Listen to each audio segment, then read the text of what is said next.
For more on World Humanitarian Day, we spoke to Michel Gabaudan with Refugees International about the problem and possible solutions.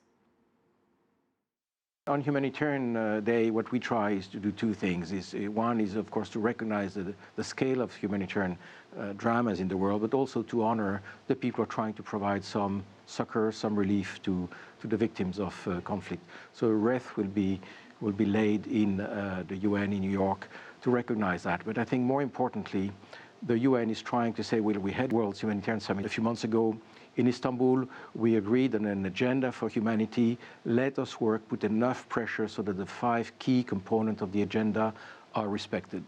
And that's first, let's work much more strenuously to prevent, if possible, but at least to stop conflict. We are failing in Syria, we're failing in Yemen, we're failing in Southern Sudan right now. Let's make sure the rules of war are respected.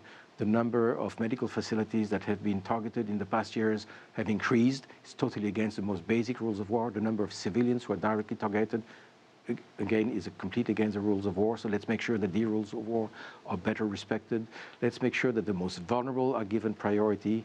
Let's make sure that we look for solutions and just not give aid immediately, like a band-aid if you want, but try to see if they cannot go back home, what can we do?